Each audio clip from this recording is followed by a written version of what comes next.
welcome to Talking Crass, your go-to podcast for film, Game of Thrones, and us two lads making fools of ourselves. I'm John, and I'm here with my co-hostess for the mostess, the Beetroot. Beat, how are you doing tonight? We're finally back again, in the hot seat, taking the questions down that you want to hear, back in your little earlugs. Beat, we had a great time in the cinema last night. Polar opposites to when we went and saw Dunkirk. Would you agree, Beat? Completely. We didn't have two muscle-bound dickheads telling us to get out of our seats, which we paid for with hard-earned money. Beat, we went to see Terminator 2 3D re-release. I've got something to ask you though, Beat. Yes. What would you take on when we went in and we took our own 3D glasses? Is that frowned upon in film? How? Like, do people do this? Hold on, right. How is that frowned upon in film? Before we we get on this tangent, we get on this tangent, I've got something major to bring up. Yeah. The listeners have obviously heard at the start of this episode a brand new Talking Crass theme song. Beat, I was going to get into it. The introduction. Are you going to talk about that later? Or can No, we just no. marvel at what this thing is Do it now. I think we've got to address this now, Beat. So obviously, clearly, words cannot put into an emphasis on how good this goddamn angelic. How does angelic there? Angelic music hitting our goddamn eardrums. It's a mix between the angel's balls and the devil's dick. So Do basically, angels have balls, by the way? I don't have a Are they clue. all women? That's possibly sexist, but it's also a positive. If you get told you're an angel, that's surely a compliment. On a serious note, Beat, Yes.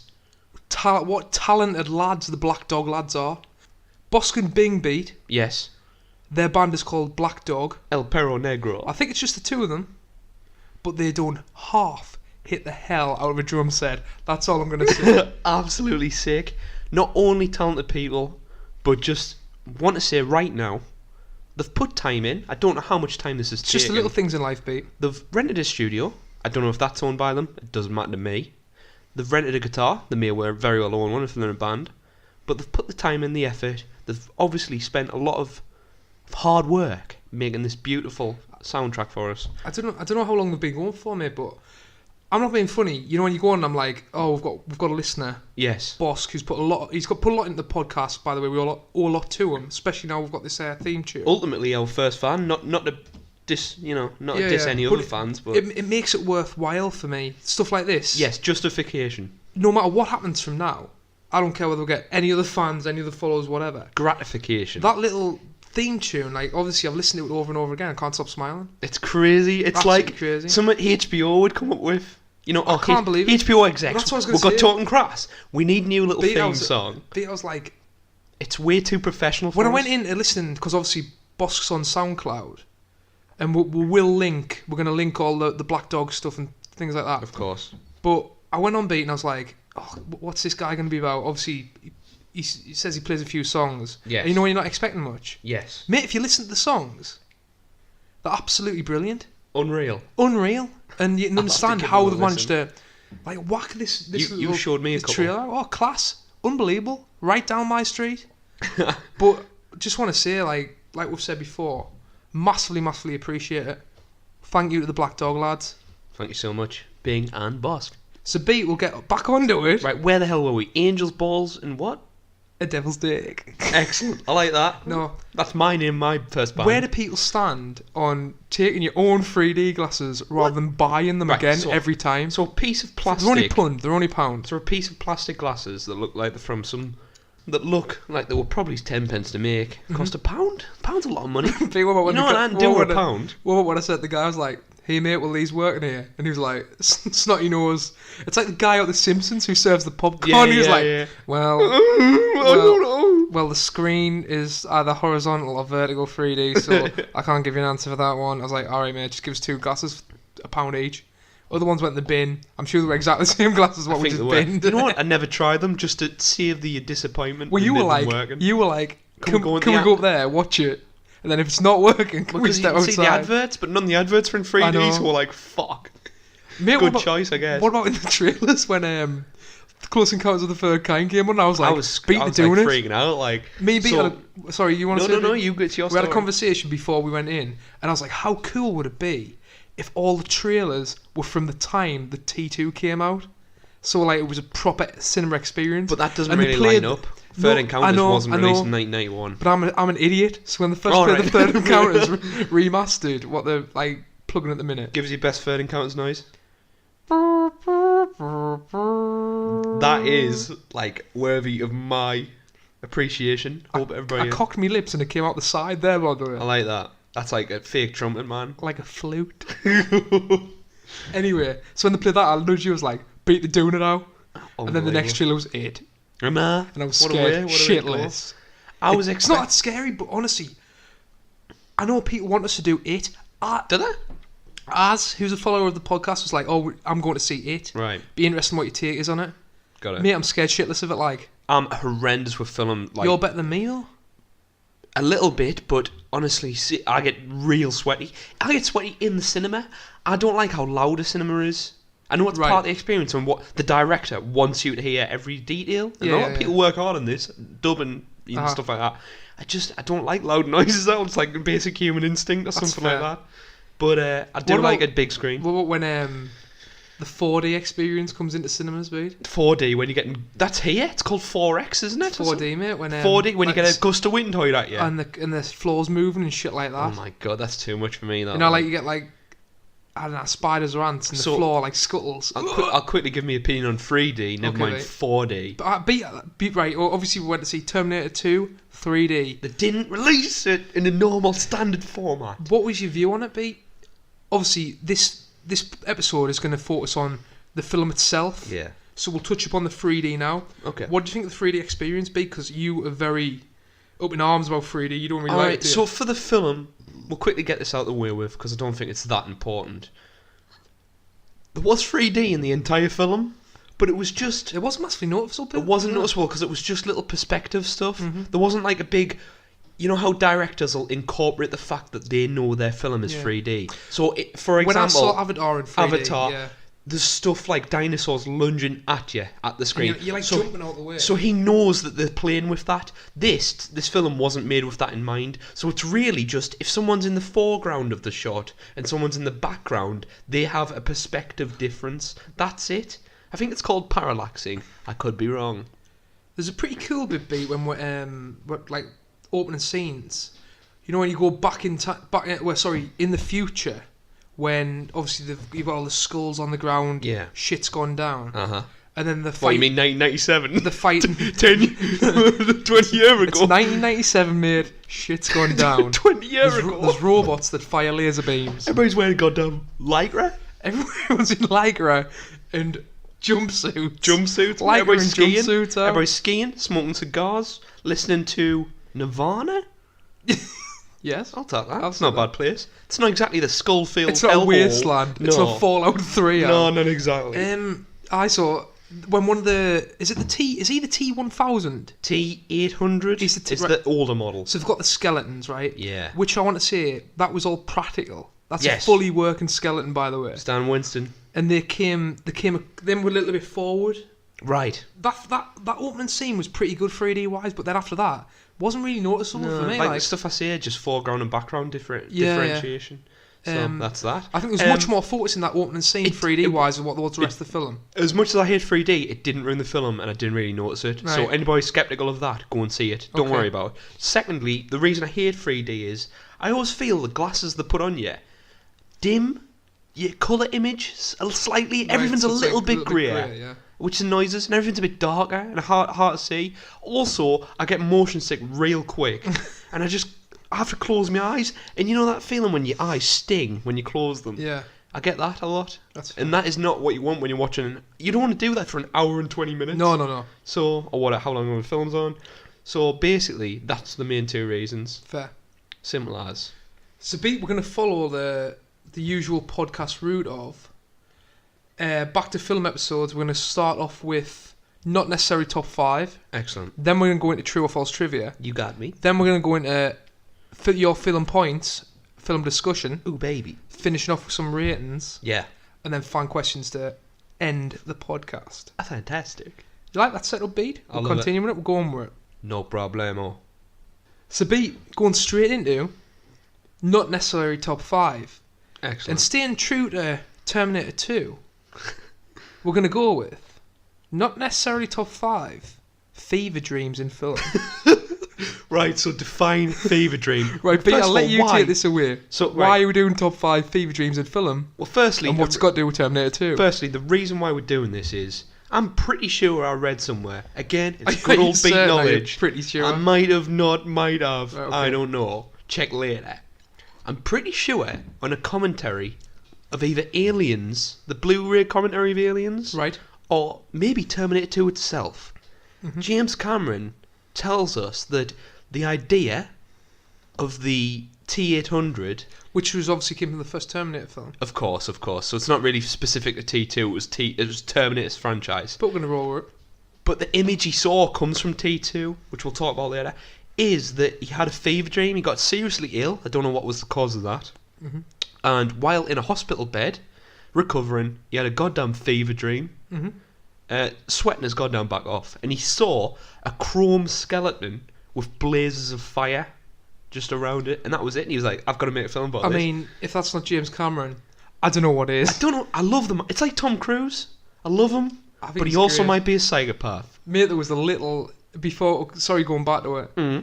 The start of the film, there was a little cameo from James Cameron explaining why he did Oh. it in 4K remastered, I by love the a way. director introduction It to was a film. unreal. I love I that. thought it was It great. takes it right back. It I thought doesn't it was happen great, anymore aye. unless I they thought it buy was an actor. Because we live in the northeast of England, and as much as I love that, you don't exactly get the Rock coming down Never, to introduce the never. Fast and the Furious. So there you go. So, explain what a fever dream is, Pete. I don't even know. So to define a fever dream in my head is it's a nightmare, but it's more lucid.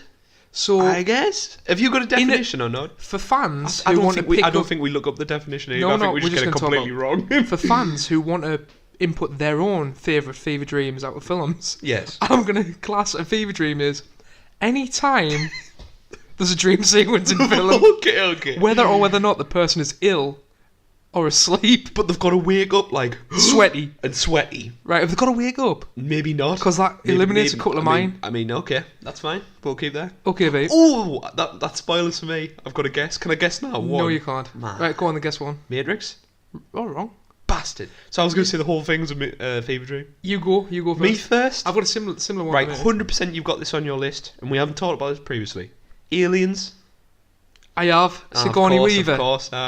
Obviously, as it goes, I haven't seen Beat's list. He hasn't seen mine. It's Aliens when the cat. It's one of my favourite films of all time. Jonesy, the ginger cat, is Aye. hissing away, and we're like, oh shit, she's got one in her. And it's a goddamn fever dream. Just touching upon the What? This is funny. the scene. Yeah. How good are the prosthetics on that? Oh, It just incredible. comes out of when, belly. when was that made? 1983? Something like that? Yeah, is it? Is Aliens 1983? That would be a 83? great shout by you. I want Right, to say 84. 26. 84. Bastard. 1986, I was 3 years out. I should know that, but moving on. So, in this dream sequence, what's funny is Mhm. the characters that we later to see in the film, like Burke, you know, the sleazy lawyer, Yeah. kinda.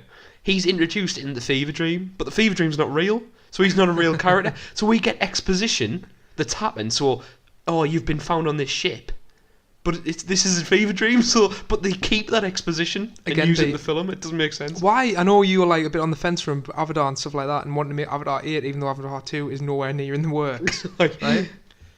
James Cameron, Aliens, mate, as well. I mean, them two films alone Yeah, cement I him. refuse to call him a hack director Right.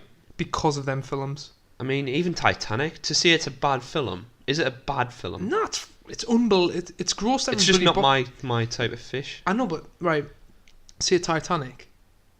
How much money's that made for a Oh, historical drama? And It's a historical drama. historical drama, romance. I want to say romance. How many facts is there? I know. We're getting off track. Anyway, right. I'm gonna run warm now, beat. Great show by Aliens. That's also on my list. Thank you. Cross it off. American Werewolf in London. Whoa, I'll take it right at the heart here. These are some of my top favourite films. Maybe all of my favourite films in life have favourite dreams. It's been a while since I've seen this beat, but I'm right in saying there's a couple of favourite dreams in this one. So I guess. he's obviously thinking he's a wolf. He's running about naked around the. You don't know that at the time, Yes. but he's just naked running about a bloody forest. Yeah. So There's also he sees his mate. There's Yeah. also, doesn't he fight some Nazis? Yeah, Something like that. It's like so while he's transforming into wolf, he's dreaming that his family gets murdered by werewolf monster people, but Aye. they're dressed as Nazis. Of course, the dress as So Nazis is he Jewish or No. Why would the Nazis be? why were the Nazis? The greatest film villains Oh, ever right. known to man. So I thought it was the entirety of his worst nightmare. Yeah. So there you go. But anyway, very interesting. Hits at war, mate. Quick input into that. Mm-hmm. It's the first film I ever saw. And my dad showed it to us when I was 4 years of age, and it absolutely scared the shit Is out that of why me. you're so fucked up now, babe? Honestly, I Pete, can't watch that jump might- scares. Jump scares hurt us. That might be why you scare spiders so much.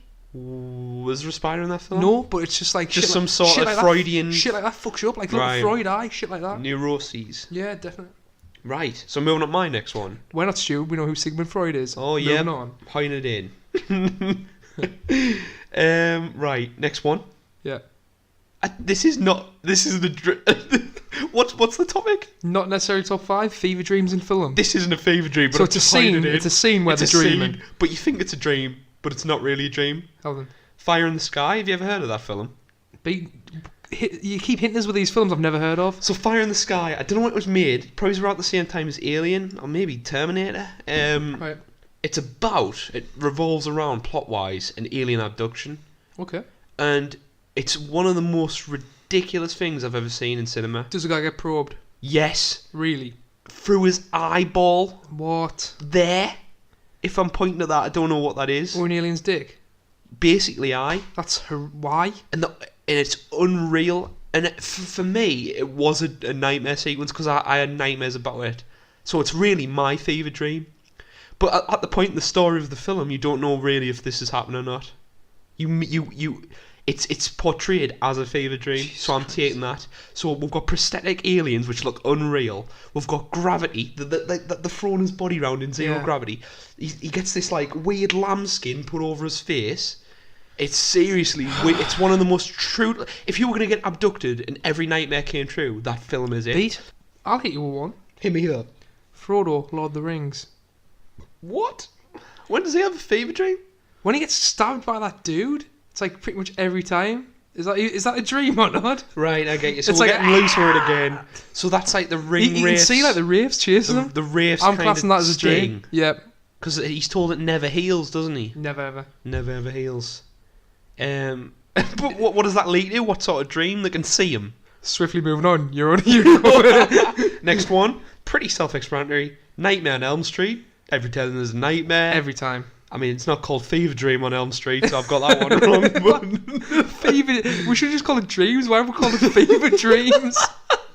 they're all in the same basket, John. That's because James Cameron had a fever dream Yes. on his hospital bed. You want to use the word fever dream, not Okay, nightmare. babe. I'll hit you one. All right.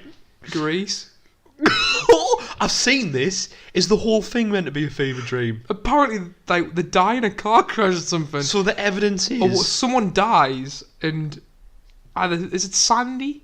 Paulie. Sandy or John Travolta? Right? Everybody's got an E on the end of the name. I know that. Johnny. Sandy or John Travolta dies. I think it's Sandy. Right. Down the sea. Something like that. She drowns or some sand? shit. I don't know. I think she drowns actually. Really? Aye. Okay. But at got the end, serious. you know when they fly off in the The car. fly a car into the sun. So everyone that ends it's a dream. and she's Makes dead. sense to me. John, actually, I didn't know much about it. Can you tell me more? Tell me more. Oh, the beat. You got any more or not? Last one. How many won he, by the way? There's I well dunno. over top 5 I don't know. here. I got right into it. Not necessarily top 5 people. Event Horizon. I've heard of the film. I'll have probably seen Shocking. Lawrence Fishburne. it. Right. Sam Neill. Naked.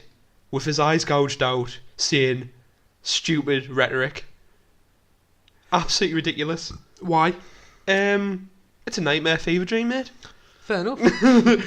So they're on a haunted spaceship. Yep. It's made by the guy who made all the Resident Evil films. Okay. W.S. Anderson, who I Yeah. get confused with Wes Anderson. Wes Anderson? No, not Wes Anderson. W.S. Anderson, Right, okay. who's a hack director from the Northeast. I'm I'm only joking. He's followed his dream. He's making films. Fair play to him.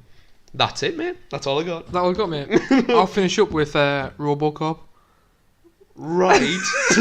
so from the moment he's horribly murdered. Doesn't he like have like dreams when he's getting made into RoboCop? of like he keeps seeing the guys dying. He keeps seeing his. All I can remember from Robocop. He keeps seeing himself getting killed. Oh, that's a good shout. I like that. That's Murphy coming back into his robot skull. The only thing I can really remember from that film is when that guy gets hit in the vat of acid and he turns into a slime monster. That's unreal. And the car riding through. It's unreal. Oh, Didn't they edit that out? How can you not? They do for the TV show. So Channel 4, they're not paying us to say this. No. I watched it recently on that. Mm-hmm. No, I didn't. I watched it recently somewhere. Mm-hmm. They cut it out because it was too violent. That, and when Ed 209 shoots that guy at the start of the film. With a shotgun. It's the most blood squibs I've ever seen used. There's like 2 buckets of blood. And when Murphy dies as well. They cut that out. They're getting his blims blown off. It's absolutely disgusting how they can cut that stuff out. Mate. That made my childhood. Modern cinema beat. Awful. Anyway, that's not like the golden era of the action 90s that we're going to talk about. You're goddamn right we are. Anyway, we need to get ahead of time, B. This needs to be an hour podcast. And Let's go. We're enjoying it that much? We're getting a bit carried away. No. Beat, we're going straight into your favourite segment. Excellent. True or false trivia. Goddamn. I'm going to hit you with one straight away, Beat. If the audience haven't seen this before, or heard this before, what you've got to do is listen to me giving you bits of trivia, and then tell us whether it's made up or not made up. Right, Beat, starting off. If you froze a body in liquid nitrogen and shot it, it would actually break into 1,000,000 plus frozen pieces. Oh, right, that's good, that. I'm good. True. Right, babe. Right. I've researched this. Okay. On Reddit, there was a guy. Right. Reddit is the shrine, the answer. And it was about a 4-page essay. Wow. Of how it probably could be possible. Right.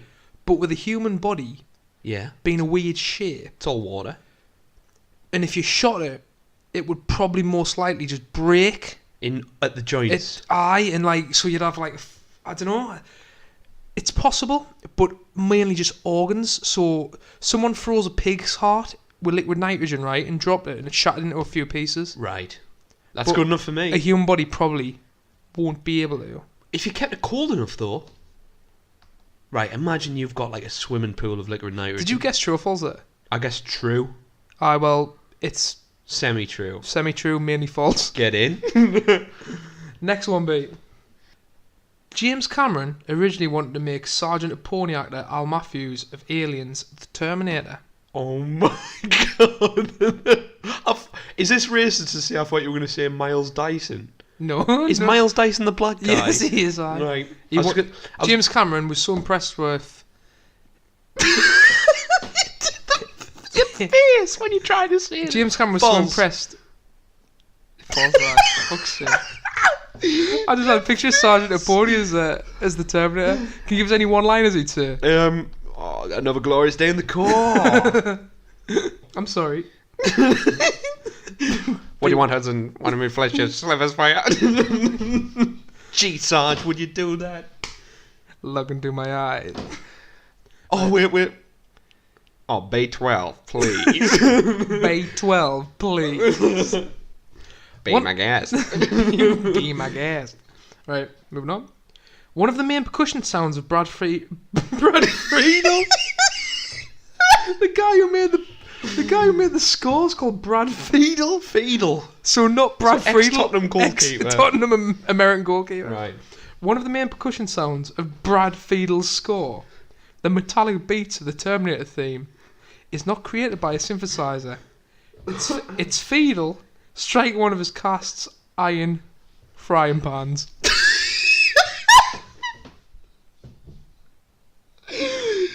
Oh my god.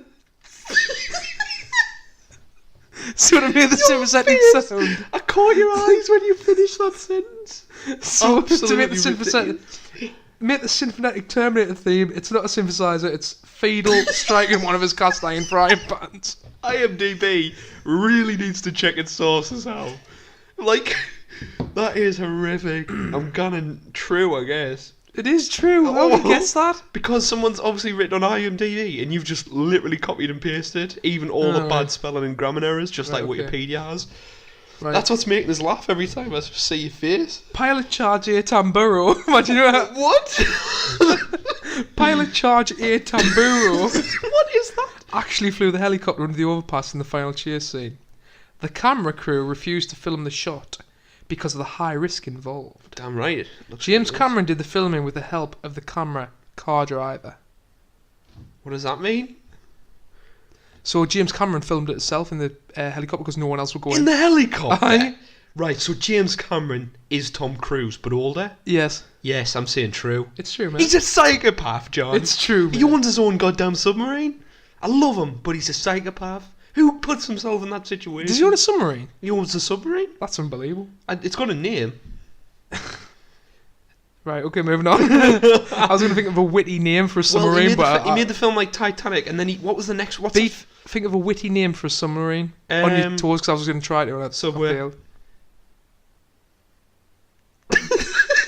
There's cricket noises coming into this podcast three times I've got to already. edit this 3 times, John. Right. Oh shit, my phone's gone off. James Cameron said in an interview that Sarah Connor had a sex scene cut out of the film. Submarine 5. Submarine 5. Gives it. Christ, I'm giving you right. Beat, stop interrupting. True or false, Beat? James Cameron said in an interview that Sarah Connor had a sex scene cut out of the film. Oh, come on. When they pulled up at the petrol station after John falls asleep, Sarah comes onto the Terminator. Her opening line is, "Does that work and is it interchangeable?" Wow. I mean, that's good from you if you've made that up. There's no way you make such a strong character such as Linda Hamilton's goddamn Sarah Connors and then have her fuck a robot. False. Apparently he cocked a shotgun and said, "Come at me, babe." What? It's false. Oh. Oh my god. I nearly had a heart attack. You know, you Yeah. ruined the whole film. Yep, that's false. Very good, John. I can't believe I had you going there. I know. Out of anyone. Nah. I guess false. That's fucking bullshit. I've got a feeling that he pulls pants down. He's got like an action man. Just action man. Yeah, he's like an action like man nothing doll. there. Just now there. Like, wait, that's in a film? That's in a film? But yeah, I don't know. I don't in want the to know film? your fetish porn 2 that you secs. watch. I can't find the film. There's one out there where he pulls his pants down and it's like a joke where he has no penis. Scary movie. It's a scary movie. It's a scary movie. It's got to be. It's one of Yeah, some... I can't remember the. Is it not like the one with Charlie Sheen in? Like the Something like that. when the aliens come. Yeah, it might be that. I think you're right. Uh, Not to worry. I'm sure we'll get an email. you or can't find the something. guy with no dick, babe. No. Beat. That's the end of True or False trivia. Right. How many did you get right there? I don't know. I think High it five for was all the it was all a vodka infused clusterfuck. Brilliant. Moving on to your main point, Speed. Right. Getting straight into it, John. Okay. Introduction to the far-flung apocalyptic future of 1997. So, I'm a little not. 1987. I'm a little clueless on this. Is it 1997? This when the T-800 stares into the camera. So then the bombs are dropped. That's Judgment Day. Mhm.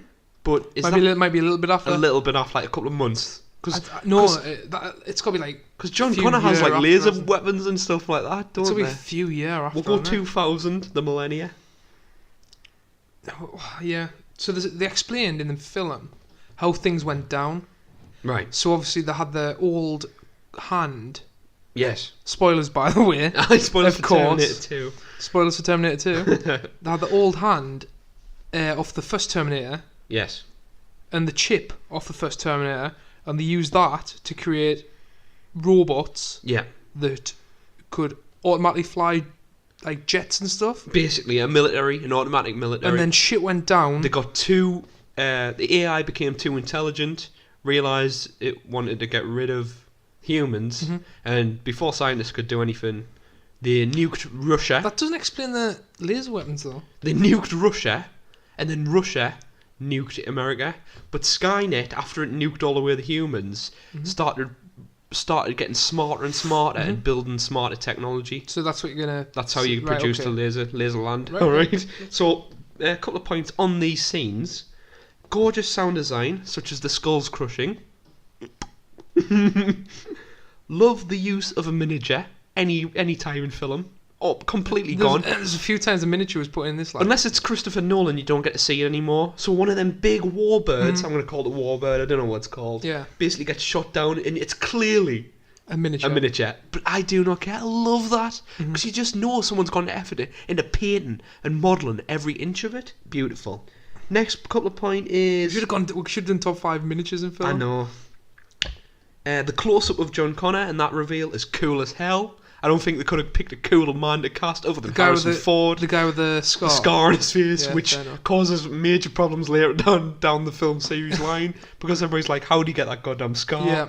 And then finally, that lasting image of the T-800 looking into your goddamn eyes in the cinema is legendary. So that's the image from the fever dream. It's absolutely beautiful. Unbelievable, mate. And moving on from there, we're introduced to Arnie. Arnie is back. That time travel ball effect is just too good. Mate, I nudged you in the cinema. Yeah. How good is it? Like, how did they do that? So literally, right, because they've cut the van, or it was like a semi, wasn't it? Like a semi-truck. Yeah, 18-wheeler. They've cut the back end, like, in a sphere shape. Yes. But they've also, like, melted the pavement. Yeah. Or dug out the pavement, so it's a fully sphere effect. So we're in 2017, and you make a film where you got time travel. What happens? A couple of zaps and they're there. What does this film do? It spends a ridiculous amount of money making a crater and making it look like it's searing hot. It looks so good. Oh, perfect. And that would happen. And it would. It makes it more scientific. You know what I mean? That amount of heat and fusion, I'm going to say. I don't know if that makes sense. The imagery in this film is ridiculous. Beautiful. A ridiculous amount of money spent on something not necessary, but it just adds to the goddamn ambience. Is he a bad guy, Beat, or isn't he a bad guy? We'll get to that point Boom, later. moving on. Introduction of Robert Patrick's T-1000. Yeah. Important note to make is Cameron's brilliant play on the audience's previous understanding of the last movie. Right. I was thrown a little bit here, babe, because he does quite clearly kill that guard, doesn't he? Well, does he quite clearly kill the guard or not? Ambiguous gut punch on the cop who arrives. Right, so punch. It looks like he incapacitates him, and we later find out that he killed him over like a little tannoy. Yeah, cool. So what I was going to say is, everybody who went to see Terminator understands that Arnold Schwarzenegger is the big bad of the film. Yeah. It's like the Joker turning up in the second one and fighting Batman, and it turns out Batman's the bad guy now. Yeah. So James Cameron, the legend he is, plays with that, and I don't think any other film's ever done that. After Arnold Schwarzenegger played the original Terminator, he came out and said he would never play a villain in another film. There was one film where he played a villain after that. Can you name it? Oh. No. Mr. Freeze, Batman Forever. Wow, what a bad film. But he said he was never going to ever play a villain again, and he never did. I was going to say Conan the Barbarian, but... So that might have played a little bit part in this film as well. Right. So little things that reiterate James Cameron's idea, the fact that it's a cop uniform, you automatically associate someone to help you with a cop. Obviously, maybe that's not everyone's opinion. And it went out pretty well. That's subliminal. He would have probably gone to find a cop anyway, but... It's just weird. That's obviously intentional. People approach like the T-1000. It's intelligent. It shows its intelligence as well, because obviously it gets access to anywhere. There's a valid reason. It's a good alibi. Yeah. And he has scanners, information on where to track John Connor down. So it makes sense in that way. Do you reckon police cars back then had them kind of scanners or not? I'm going to say yes. Do you reckon? No. No, not at all. Not at all. You can't track someone down a mall. You'd probably be able to get a residence. It was like the computer that took up like half the side of a police car. Who knows, we're not cops. Okay. Next point. John Connor gets introduced. He's an absolute 90s rebel. He is, isn't he? Dirt bike, check. Boombox, check. Doesn't listen to parents, check. Hacker, check. Heath Slater is a best friend, check. Bangs. Bangs, check. So those who don't know Heath Slater, he's one of the three-man band. And he looks exactly like the ginger kid in this film. He does, doesn't he? He does, aye. What happened to him? Was he in any other films? No, probably not. He might have died. Really? Of drug overdose? I don't know. Okay, mate. Maybe not. That's a complete shot in the dark. I want to say, B, as well. Yeah. That biker scene. What? When he takes the gear. Unbelievable. What gear? The Terminator when he goes into the bike. Oh, Like the yeah, I completely biker skip bar. past it. Where it's got dun dun dun dun, dun, that noise. I've got to point out, noise. Tim, What am I talking about? there's no way that dude in the biker gear is Arnie's size. He looks at him and goes like, Aye, aye. "Perfect Oh, he's got his mate." gear. He was like a skinny bearded guy. Like 4 foot beneath him. Anyway, Who puts cigars on people's nipples? like, who thinks it's a good thing to do? What about when he throws them and he doesn't just land on the floor, he lands on the open griddle? It's so Serious. necessary. I love it. I can't let you take the man's wheels, son. The guy- just takes his glasses Nice, and his Ranger. Next point. Final main introduction into the film. Linda Hamilton, the true Terminator, could arm wrestle the devil to allow it to crawl back to hell, found in a mental hospital.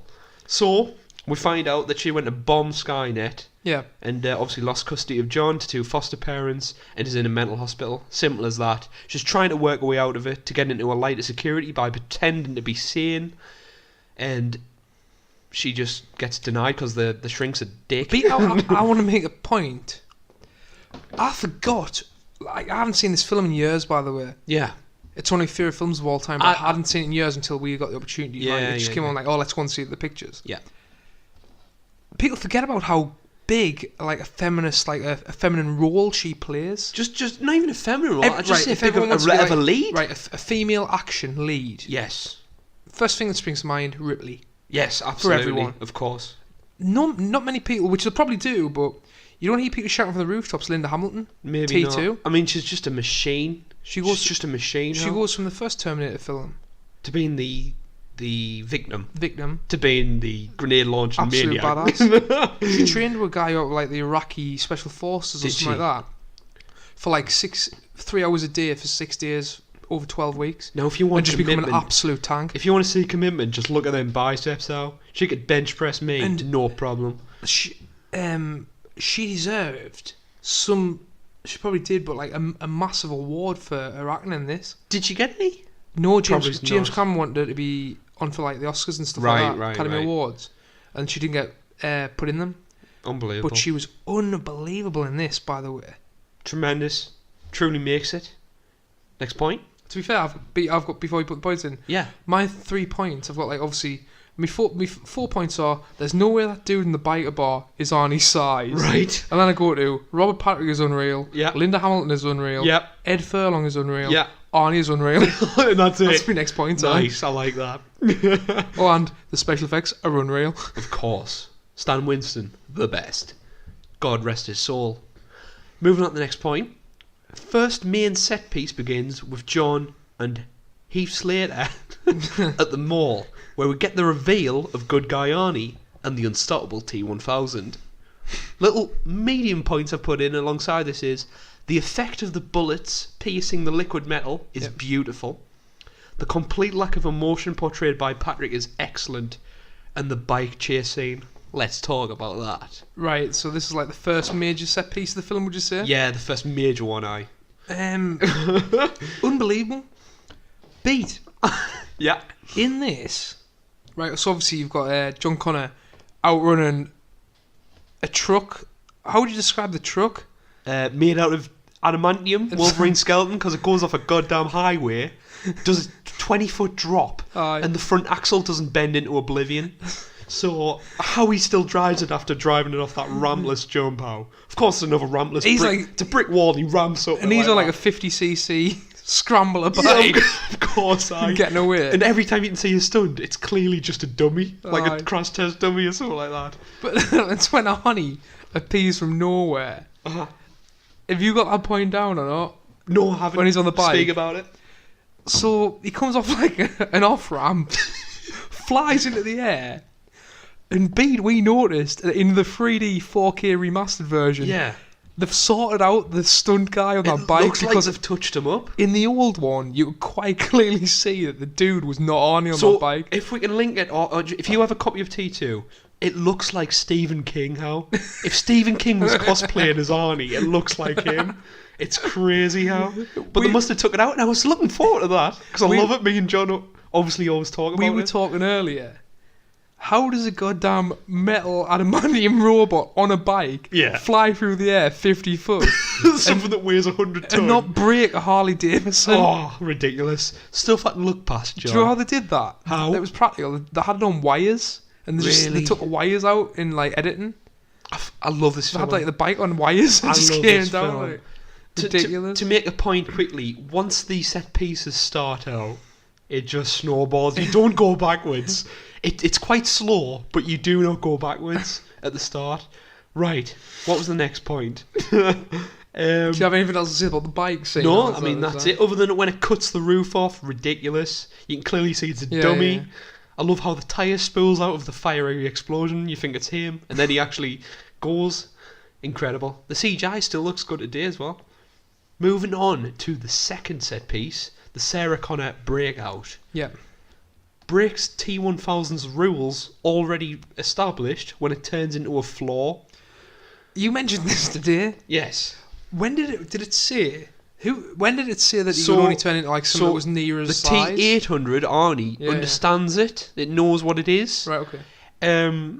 So he says it can't make complicated machinery such as a gun, and Right. it can't make something which is, imagine matter. You can't change that size of matter, so it's got to make something that resembles the same size. So you can't make a glass. Yeah. You know what I mean? It's got to be something human sized, and the floor is like not human sized. It It turns just into a turns into pancake. like a little pancake blob, doesn't it? No, so that doesn't make sense. I mean, how... Ridiculous. Next point. why would it not do that all the time? Exactly. Moving on. Moving on. Sarah seems to have everything under control without the help of anyone. Love little details such as the doctor's reaction Yeah. to the truth, and how the T1000's gun clanks off the gate and he has to turn it That's to great. fit it Just through. little things. Very small that add to the whole thing, just to make it a nicer film. All about the little things, mate. All about the little things. So I loved it. You know what else I loved? How it's Yeah. like... Do you know when she goes to get the syringe yeah, and put it in the bottle yeah, to kill the... threaten yes. the psychiatrist? yeah, yeah. It's like got poison in massive bold letters at the so start. it's Like, as you know clear what I to mean? the It's audience like, as possible. You know that you know what it's doing. You know Yeah. what you want to do. Right. It's just got like rat Rat poison or something on like the thing. Yeah. fluoride or It's something. like a skull and poison on. Perfect. It's all we want. That's all we want. Because we are idiots. We need a little bit of hand-holding sometimes. So, obviously Sarah escapes. Good stuff. The gang suit up in Mexico, where John bonds with the machine. Incredible nightmare sequence with flesh bursting from Sarah's bones gives the audience a fresh idea of what her motivations are just before she has to do the questionable act of killing Miles Dyson. Boom. So I think it's quite intelligent that you introduce the fear of Sarah directly before she has the ultimatum of whether to stop this man who hasn't made this machine yet. He's the one for you, beat. It's not just a fluoride post and goddamn I love poison that, baiting film, is it? And she has a like little voiceover of how he's the perfect father Yes. in this world. The irony. The irony. Iron-ary. Fourth cricket noise insert. I love that bit. I love the bonding between. This is when you get the old like. No problemo. No and he's doing problemo stuff. combinations. Yeah. Fuck you, asshole. No problemo. Unreal. Unreal. Did you know as well, babe, that you know when Sarah Connor makes the decision to go and kill Miles Tyson? Is it Miles Tyson? What's it called? Dyson. Miles Creator of Dyson. the Hoover. Right, okay. No, man, I don't know. Miles John Dyson. Miles Dyson. Right. Is it Miles Dyson? Miles Dyson, I think. Yeah. Okay. So we'll call him Miles, Yeah. and she scratches no fate. Is Right. it no future? No fate, but what we make for ourselves. Right. I think. Into the table? Into the wood table, aye. And the main point of that was what her father, sorry, with the Her son. John Connor's, Kyle Reese? yeah, Kyle Reese, John Connor's father Yeah. says that to her in the first film. Yeah. He doesn't actually say that though in the first film. Is it a different translation? It's cut out Was it? in the first film's like deleted scenes. Right. That's when he says it. So it's not in the way. original film. Oh, James Cameron, you're forgetting. You're getting Yeah, sloppy. So just post on that one. So that was a little bit of trivia. Right, so, moving on. So Sarah Connor goes to attack Dyson. Dyson has shown the truth after Sarah can't kill him, and the gang go to the research building to destroy the arm and the chip from the previous movie. We've got a minigun, about 50 pounds of explosives, and a thumper with 100 police officers staring down the barrel. But why did they allow him to take that minigun? Absolutely ridiculous. I mean, he's a machine, so he can lift any weight, really. Yes, but It's impractical. but it makes a goddamn great set piece. The annoying thing is he doesn't kill anybody. I want to see someone get cut in half know. like Rambo. But it's still pretty fun just to waste police cars. Going back to the So point I've when skipped a bit. Sarah Yeah. Connor goes and tries to kill Miles Dyson. Dyson? Not the boxer Tyson. Miles Dyson. Yeah. And it's just a nice little. You get to see like the family side, the human side of him. Do you know So what I mean? she's at a war with herself Uh-huh. between killing this man and family, which is something she holds very dear to herself with John. Can I just make a point as well? Yeah. When I was watching the film, I bloody loved them remote control monster trucks the kid was playing with. Unreal. In the Takes you 90s, right back, mate. doesn't it? They were unbelievable, and you could actually jump them like the kid Really? did. Oh, it was class. Bit out of my time, but Moving on. so we've got that great scene where Arnie takes that like his fake skin off and he reveals the arm. I love that. He's like just Beautiful. go on, show them. He's like, And that lass is like, oh my god. that's a great impression. Cheers, mate. And then he's convinced, and obviously he needs to destroy Skynet. Aye. So the gang go, and Q just the next set piece of Arnie just using as much ammo as possible. Why was that a good idea? When he said, "Don't worry, I've got this." Why was that a good idea? So the coppers can't chase them or not? I think so. He goes to get a police van so they can escort them safely out the building. Or because the silent alarm goes off because a guard But he's finds the just other guard standing in tied the up. window shooting a minigun and all. I was like, what? And for some reason they don't bring any RPGs. I don't know what the army forces are like. They just have MP5s, all of them. There's some films And where we gas can't let these canisters. plot holes slide, but with this one we can. This isn't one of them films. Mate, what? It's action scene after action scene. I goddamn love it. Quite important to note that it clearly breaks the spine of one human by firing that thumper grenade into them. There's no way you can have a grenade, even though it's a tear gas. He just fires it straight into the back of this guy's arch. I love how he keeps on kneecapping everyone because John's ordered him not to kill. Can It's someone so not bleed out? perfect. Can you not bleed out if you get shot in the leg? He's a robot. He would know exactly which point to hit them at So they didn't bleed out. with surgical precision. Nice. I like Makes that. sense, I like doesn't that. it?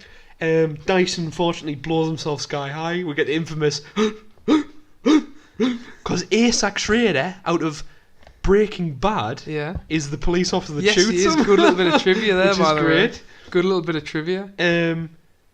Q, in amidst this set piece, Robert Patrick on the bike after the gang escape in a police cruiser Yeah. or a vehicle like a SWAT van. He jumps, a rampless jump, of course, again, out of a window. A rampless jump. A police bike. He gets a on- police bike upstairs. Oh no! It's like, It's unbelievable, lad. And he ramps it onto a helicopter and swoops in through a window. Absolutely ridiculous. He's like, "Get out!" And that's how funny was that? The cinemas, everybody started laughing. that was great. The helicopter guy just jumps out in midair. Is it no worries? He just jumps in out like And by the 50 way, foot in the air. how dangerous is that helicopter? Just hovering around, Hovering around the all building. over it. It's so ridiculous. There's no way health and safety of 2017 Well, would allow that to happen. The helicopter in the final chase scene as well, mate. So once Ridiculous. we've got this on film, that's it. Because health and safety would have a nightmare. You would have to put it on a goddamn Maybe that's back why. of a truck. Maybe you're onto something. Is that why everything? Maybe that's why 90s was the golden period for action because there was everybody no health could and die. safety. There was such risk. There was no health and safety, mate. I think you're exactly right. Brilliantly cuts into the final set piece of a real helicopter chasing a police van that leads to the smelting factory. Cue the final scenes of the film. And I know during the film, I'm watching this and I was like, can they put anything else in this that's add more action? Absolutely not. So once we go from that mental hospital breakout, from the bike Yeah. chase, it's like set piece after set piece that continually, gradually outdoes each other. So it's just a little bit better. We've got The little van that Yeah. can only do like 66 miles per hour or something like that. yeah, it's outrun a helicopter. And it's also got wood on the back to come off and just explode. Yeah. Do you know what I mean? It's got like, You made a point as well. They hit every car. That if Yeah, there's a car there, it's getting hit. It's getting, yeah, it's getting, absolutely. if there's a car on the road, it's getting wiped out. It's unreal. Like, the budget is just limitless, apparently, that just wipe cars out. It's like Blues Brothers. Little points I've made. Great details, such as when the T-1000 reloads in the helicopter, it makes free hands. Right, so when it's in the helicopter, mate, it's got four arms. 4 arms? Yeah. So It's got two on the steering wheel, yeah. it's firing with 2 arms out there. And then reloading at 2 the arms same like time. that. Unbelievable. Yeah. So I imagine that it's got no legs, because it's taken that metal and repurposed it through its body. Okay. That's the way I see it. Obviously, it can't make more metal, because that would be unfair. Other stuff... Do helicopters have, like, clutches and stuff? Clutches, maybe. No, they have them. They hit the switches at the head. Right, fair enough. I mean, I'm basing this off cinema knowledge, so it's probably not right. I can't fly a helicopter. I didn't go to aeronautical school. Let's move on. Let's go. Other stuff. Liquid nitrogen. Hasta la vista. I will never forget that till the day I die. How cool is that scene when he's just breaking? He's like walking through the liquid nitrogen. It's just They used obviously a guy who's like an amputee. Did they? Aye. Oh, and I love it. they had like Rob Patrick, like the mix between an amputee for some like shots. Yeah. And Robert Patrick just wearing a fake floor. Right. And it's like just ridiculous, man. It fools the mind so well. It is unbelievably held up well in 2017. You watch that back, it is absolutely this the flawless. Same guy who did the Thing beat? Stan Winston, he helped on the Thing. Right. Rob Botton, his kind of an intern, did the Thing mainly. Yeah. Put himself into a coma, I think, or some shit like that. Stan Winston, notoriety for Jurassic Park. Other films such as Pumpkinhead is another one. If you haven't seen that, it's a horror film. Of course, American Wealth in London, his most famous work. Yeah. And most notably, the Aliens film. Every xenomorph in that just crawling around on goddamn Stan Winston's back. Unbelievable. What a man. Literally, I don't think I'd love cinema in any way nearly as much as the practical effects of which he created. I owe him literally everything. Every happiness in my life, I guess, is attributed to him. That's fair. When I was 4 years of age, I saw that goddamn transformation in American Werewolf in London and was just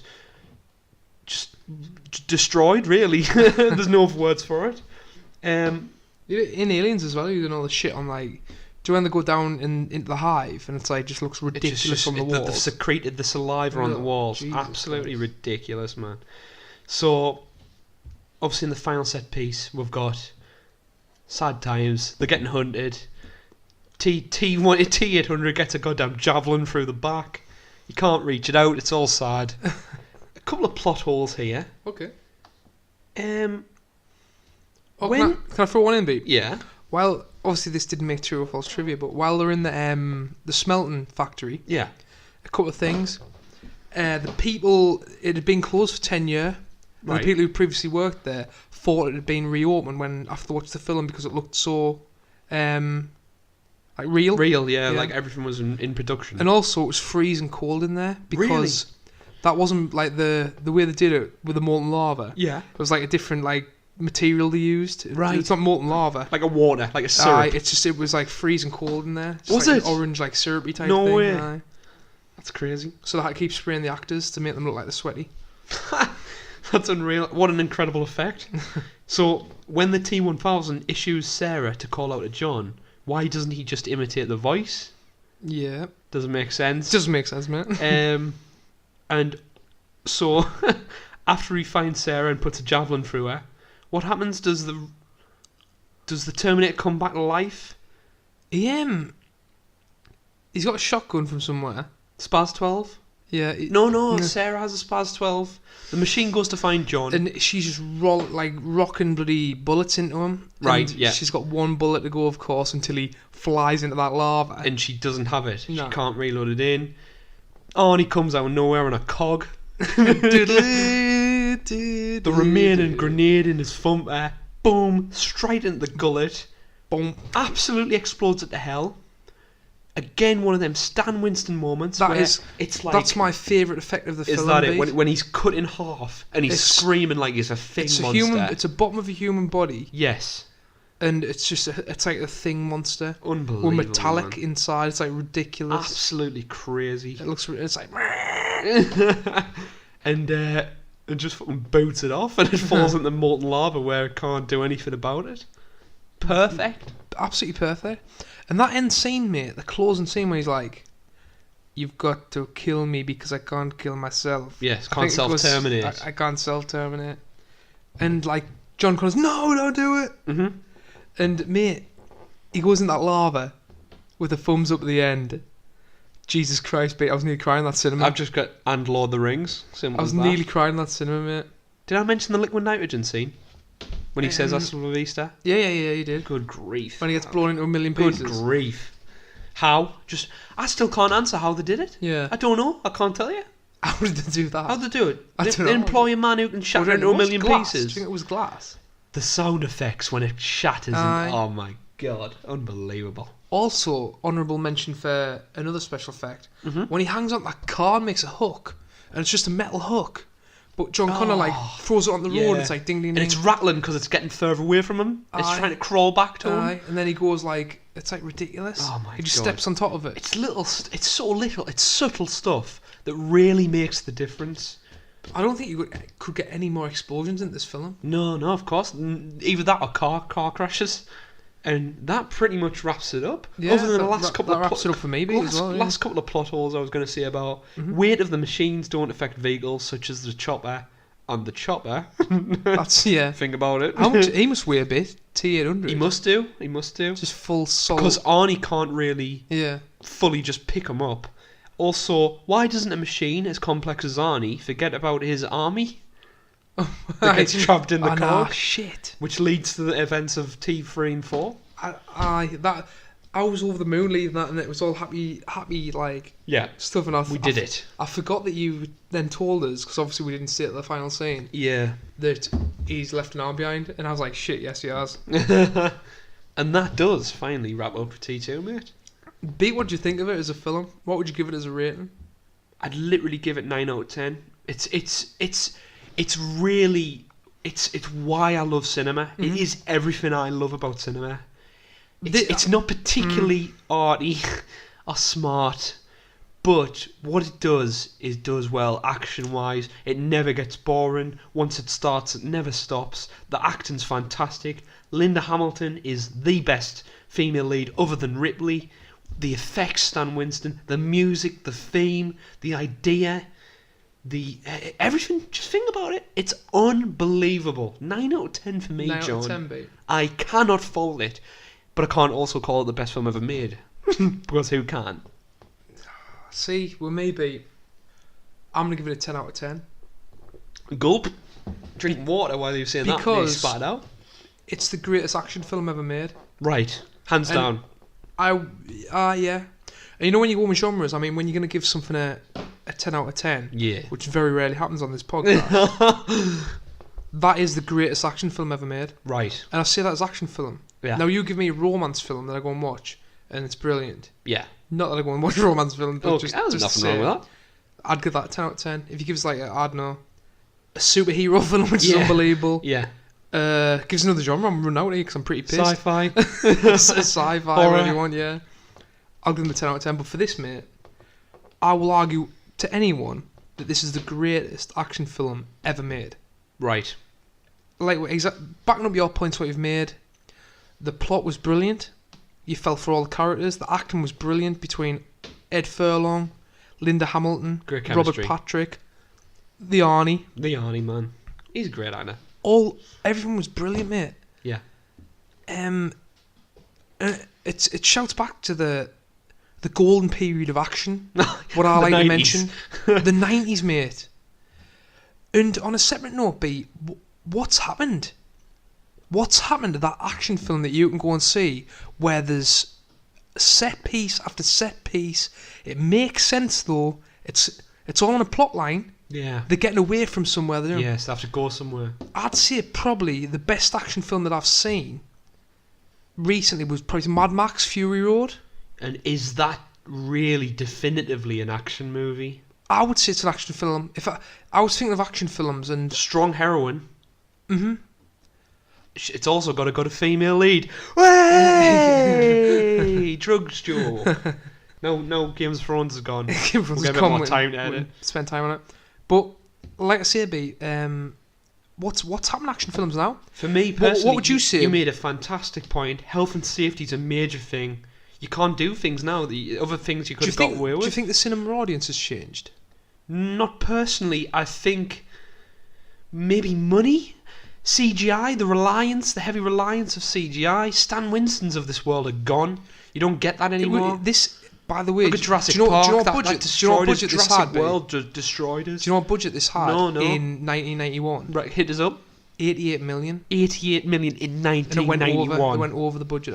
And it made 560. Yeah. Ridiculous. But 88 million in 1991's a hell of a lot of money. That's a respectable amount of money in 2017 to make a film.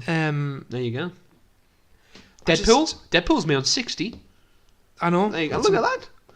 And that's in 2016. The golden era of action films, mate. 90s. We'll keep mentioning. Arnie, simple. So it's just Arnie's gone. Yeah, maybe that's Arnie. We need muscle-bound dickheads. Stallone. Goddamn, who's the other one? Dolph Lundgren. Can you put him in there? Dolph Lundgren, aye. He works for it. I don't know, mate. It just annoys us because, like I say, Mad Max Fury Road was brilliant. We enjoyed it when we went and saw it. Yes, but I wouldn't. Would you define that as an action film? Give me a definitive action film. Give us some action films you've seen in this year.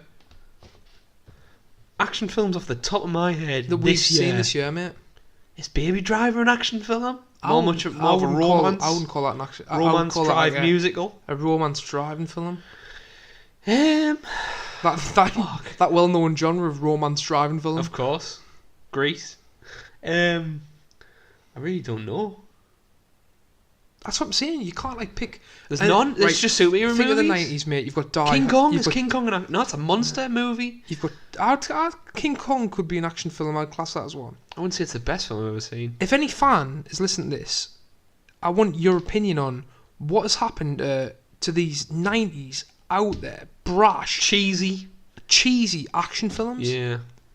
That everyone loved and they did really well at box office. What's happening to them? You watched Hardcore Henry. That was an action film, I guess, wasn't it? Very average. Very average. It was alright. It was alright. Gave us vertigo, I think, watching it. Okay, that's respectable. I'm glad I didn't see it in the cinema. Put it that way. How do you make jokes without it needing a goddamn cricket sound in? I need to learn that skill. But yeah, I want the fans to hit us up, Talking Crass on Twitter, and just let us know. Let us know what you think about things. We're too tired to think of action films now. It's a bit late. I'm pissed. I'm tired. Someone Google it and tell us honestly, all the ones we missed. This last half hour, this vodka's hit us. Hellish. Big style. We're on 1 hour 7 minutes. So what we'll do is we'll finish this up. We'll cut this out. Yeah. We'll go into some fan questions, Beat. Fantastic. Right, Beat. So first fan question. Yeah. Is from the I Seen That pod. And she's got I Seen That. Did you? This guy did. Give them a listen to, people. Hit them up at I Seen That pod. Mm-hmm. And they've said, is there a better place to hide a shotgun than a box of roses? Great stuff, that, by the way. Yeah, absolutely. Someone hit you a bit. Where would you hide a shotgun? So from the film, if you've got a shotgun and you need it to go, and I'm not going to let you can't say you're going to throw it into your jacket. Yeah. Where would you hide a shotgun? Well, I'm thinking about personally. Mm-hmm. I'm looking to films like Dusk Till Dawn, when that guy's got a pistol revolver in his penis. The other one, Tom Savini, I think the actor's name is. He's also a makeup artist as well, total legend. I'm looking to the Punisher remake. Okay. Where that Mexican cartel guy tracks down the Punisher and he has it in a guitar. I'm looking at, what's that film with Johnny Depp in? And Antonio Banderas, Once Upon a Time in Mexico. That's a good one with a guitar. So, I mean, yeah, I'll go guitar. Why not? Mate, an acoustic guitar, of course. I've got one. A bucket of porridge. What? All the machinery's gonna get clogged up. You're gonna have to clean it every 5. A bucket of porridge. You're talking about? Right. Okay. A golf bag. Not bad. But where else can you go with a golf? I can go to a golf course with a goddamn guitar. If you wanted to, like, say a mall, or a golf bag. I'm just getting a couple of golfs changed. Golfs changed? I'm getting a couple of golfs changed Wow. now. Right, a golf bag. You can only go to kill someone in a golf club? Oh, well, there's got to be more, mate. I'm Oblong. not a serial killer. I don't hide shotguns. What do you want us to do? Oblong-shaped boxes. What? I mean, a guitar's the ideal shout, isn't it? Aye, probably. Cosplay as Batman and hiding in my boots. A patio heater. What? That is so dumb. Moving on. A pram. We've got a new fan here, mate. Yeah. Ad Boss Bounty Hunt. Who? Hi. I heard he's good with music. Does he have a guitar or shotgun in? Bosk may. Fan questions to the fans. Do you have a guitar with a shotgun in? And also, do you play golf? 6 cricket now. That's 7. That's up to 7 now. 7. Yeah. Hi, Boss from Bristol here. T2 is nearly a perfect film. However, what aspects of the movie do you feel have dated? Ooh. This is a great question, this, by the way. I've got mine in the head. Have you? Right away, there's one scene which we didn't mention. It's quite lucky I kept this. When Arnie is on top of that freezing cryo, the liquid nitrogen truck, and he pulls like a tuck and roll, and he turns into an Arnie. He turns into an action figure for like freeze frames. Yeah. Oh, it's absolutely crazy. It's the worst effect in the film by far, and I think that's it. I love miniatures, beat. Yeah, but you know what? You're going to kill us here, by the way. You're going to kill us here. Okay. Do you know the great scene that we haven't even talked about? What? When Sarah Connor's on the fucking fence. We did talk about that. All right, okay. The miniatures there, mate. When they're going for like, you know, the LA miniatures, like they were awful. The CGI effect. No, they're unreal when the bus gets hit. Aye, it's proper miniatures. It's the CGI effect. Oh, I love that. You can tell the miniatures like. I love that stuff. So there you go. What else is dated? What was cool back then? What isn't cool now? I was going to say sexism, but Linda. What about the arcade? They're playing that arcade game. That mullet that ginger guy wears. Heath Slater. Ginger guy's mullet. That's horrific. Bosk, the ginger guy's mullet. Ginger kid's mullet. The fact that you have a boom box on a dirt bikes. Dirt bikes. Who writes boom dirt boxes. bikes? Leather pants. Leather pants. You've got us. Monster trucks. Monster trucks. Computers that are like that. Yep. Smelting systems. No, there's always going to be a need for smelting factories. I know. A thumper. A grenade launcher. You never see a good thumper in a film anymore, do you? SWAT teams with just MP5s and no gloves.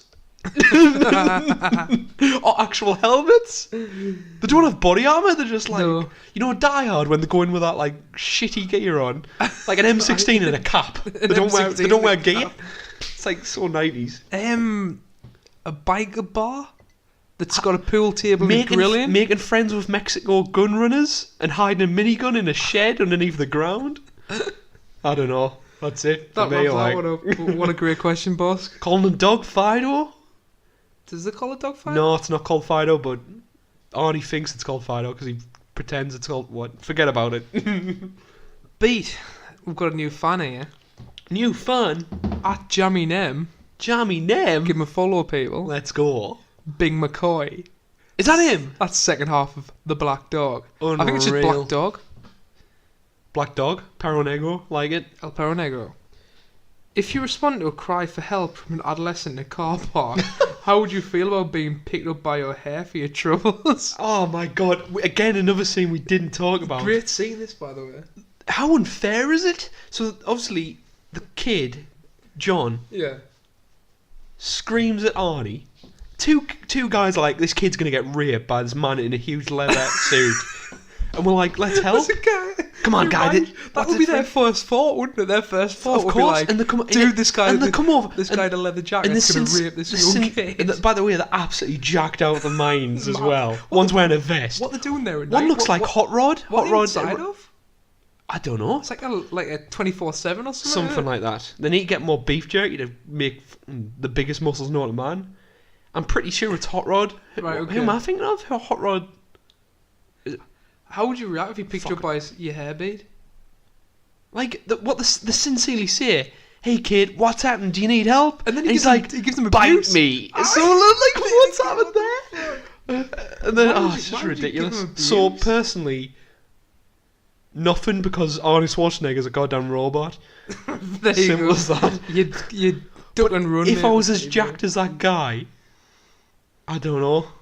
You'd take a swing. I'd take a cliched swing and break my arm on his face. Doesn't he do that? No, I don't think so. Okay. He goes to, but he grabs it and breaks his arm, then he goes to shoot him in the head. Beat. Hopefully that answers your question, Bing. Final question from our friends at the NTFTT pod. Great podcast, by the way, people. Give them a listen to. Legendary. Mate, they did a 3-hour podcast the other That's week, crazy. and I love that. How do you edit 3 hours? I don't know. You must have to... They're Actually, all I on don't understand Skype that. as well, which I think is brilliant. Legendary. Absolute class. How do you edit 3 hours? If you like your games and you like your podcasts, go and check them guys out. Is that episode coming up? I think so. Well, I think we said do Skyrim. They're going to do it. Are they? I hope so. Dover Keane, mate. Unreal. We're in.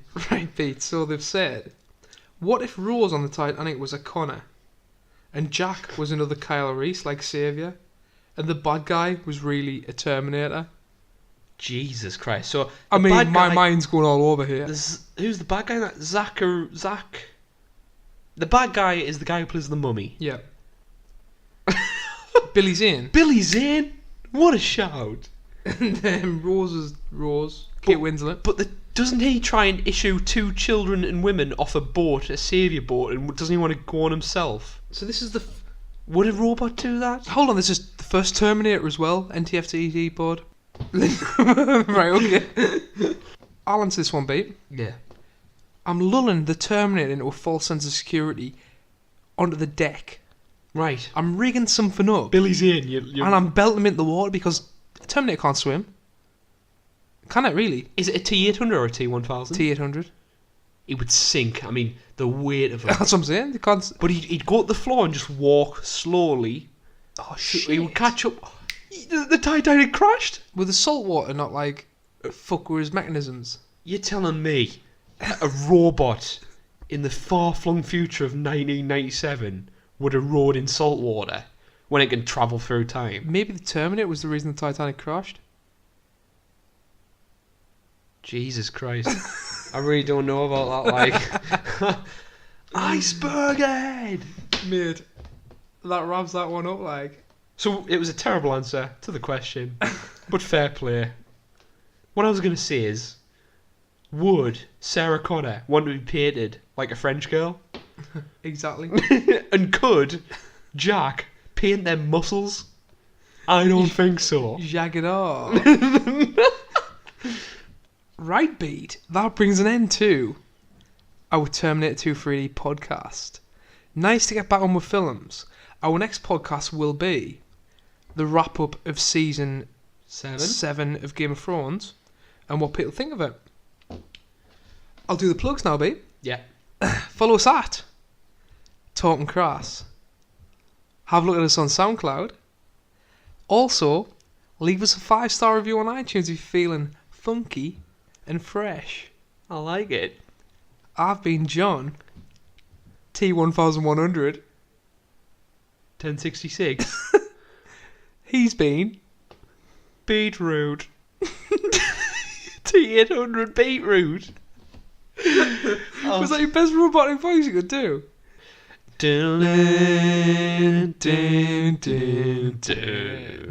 So sad.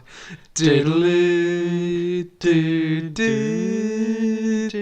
father figure I never had. Beats fucking glib. Robert Patrick's mad. See you later, people. Cheers, babes.